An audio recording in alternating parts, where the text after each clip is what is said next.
प्रतिभा सम्मान समारोह का आयोजन किया गया। बता दें, नुहू जिले के पिनकवां कस्बे में स्थित आईकेएम सीनियर सेकेंडरी स्कूल में 10वीं 12वीं उत्तीर्ण करने वाले मेधावी छात्र छात्राओं का सम्मान समारोह smart skill group of education के द्वारा किया गया।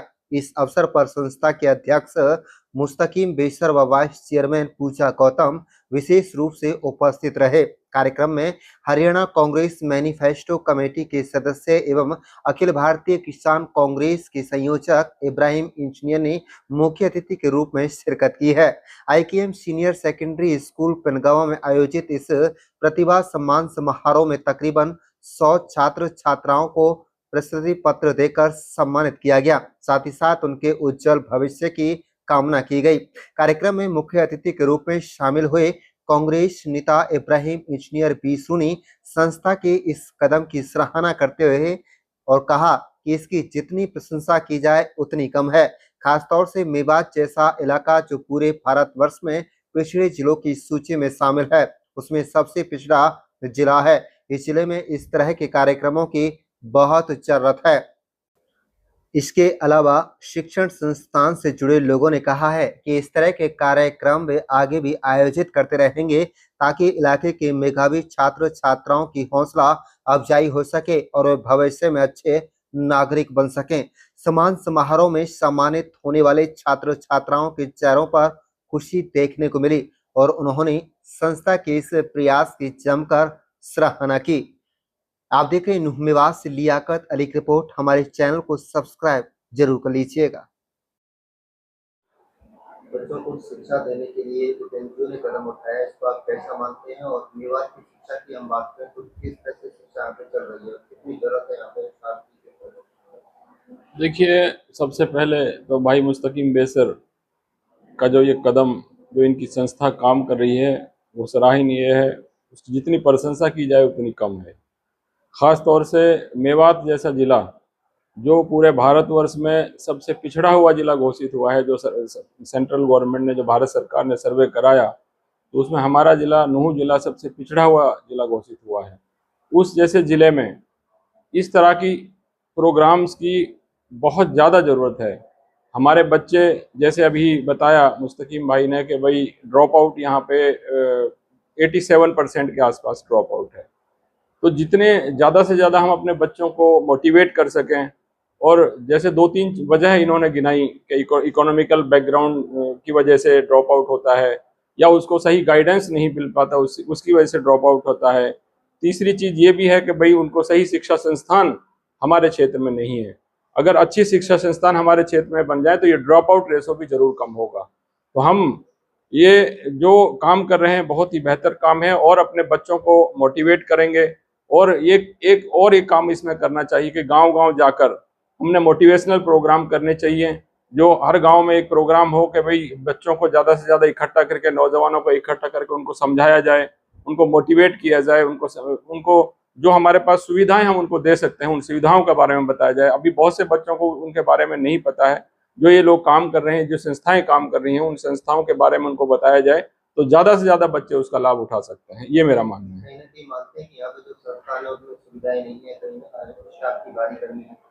देखिए, हमारे यहाँ तो हर चीज़ की कमी है। चाहे सरकारी स्कूलों की बात करें तो बिल्कुल स्टाफ है नहीं, वहाँ पे पढ़ाई नाम मात्र के लिए हो रही है।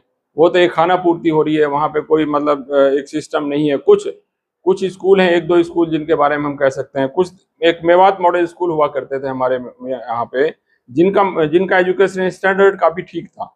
हमारे बच्चे उसमें कंपटीशन करके, टेस्ट पास करके एडमिशन लेते थे और अच्छी परसेंटेज उनकी आती थी और वहाँ से वो सही जगह अपने उनकी प्लेसमेंट होती थी, सही कॉलेज में भी पहुँच जाते थे।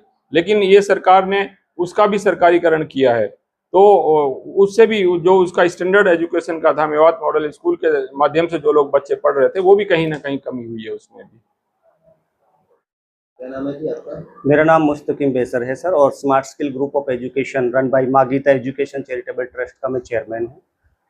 और कौन सी संस्था है और कब से कार्य कर रही है और किस तरह से बच्चों को प्रोत्साहित किया जा रहा है? हमारी जो संस्था का जो मोटिव है, बेसिकली हमारी संस्था का रजिस्ट्रेशन 2019 का है और जो हमारा मिशन एजुकेशन क्रांति प्रोजेक्ट है वो देश भर में 2019 से रन कर रहा है। हमारा मोटिव होता है बच्चों को free and career and guidance के सेमिनार करके बच्चों को उस शिक्षा के लिए मोटिव करना होता है। और जो बच्चा आगे की पढ़ाई में दिक्कतें आती हैं, जो नीडी है, जरूरतमंद है, पढ़ना चाहता है, पैसे का अभाव है, आर्थिक स्थिति से जूझ रहा है, किसी भी जात और कम्युनिटी का हो, किसी क्षेत्र से बिलोंग कर रहा हो, उसको संस्था जीरो ट्यूशन फीस पर पढ़ाने का कार्य करती है और उसको कैंपस तक पहुंचाने का कार्य करती है। हमारे कैंपसों की पत्रकार साहब जहां तक बात करें, हमारे campus Delhi, NCR, UP, Haryana, Rajasthan, Uttar Pradesh में सिचुएटेड हैं। सारे स्टेट गवर्नमेंट से एफिलेटेड हमारे कॉलेजेस हैं और बच्चों को जो जीरो ट्यूशन फीस की व्यवस्था होती है वो ट्रस्ट और जो हमारे कॉलेज कैंपस होते हैं वो मिलकर फंडिंग करा लेते हैं बच्चे का, और बच्चा जीरो ट्यूशन फीस पर रेजिडेंशियल प्रोग्राम में पढ़ने का कार्य करता है। आज कितने बच्चों को सम्मानित किया जा रहा है? आज का जो मोटिव है हमारा, आज का मोटिव इस तरीके से है कि जो मेवात जैसा क्षेत्र जो शिक्षा में बहुत पिछड़ रहा है, इनको हम बच्चों का जो 12th पास आउट हुए करंट में, इनको हम क्या करना चाहते हैं कि प्रतिभा सम्मान देना चाहते हैं और इनकी कैरियर एंड गाइडेंस सेमिनार से इनको जोड़ना चाहते हैं कि ताकि ये शिक्षा के प्रति सचेत हो जाए, जागरूक हो जाए, इनको एक राह मिल जाए और ये आगे जाकर फार्मासिस्ट बने, इंजीनियर बने, डॉक्टर बने। क्योंकि मेवात का अगर मैं ग्रॉस इनरोलमेंट रेशियो की बात करूं, पहले तो ये बताना चाहूंगा पत्रकार साहब संक्षिप्त में कि ग्रॉस इनरोलमेंट रेशियो होता क्या है। ग्रॉस इनरोलमेंट रेशियो है जो ये बताता है कि how much student reached in the campus before complete the 12th class, कि 12वीं के बाद कितना बच्चा एजुकेशन से जुड़े। पूरे भारत का ग्रॉस इनरोलमेंट रेशियो की बात करें तो 27% है। मेवात जैसे क्षेत्र की बात करते हैं तो समथिंग 12.5 से 13% है।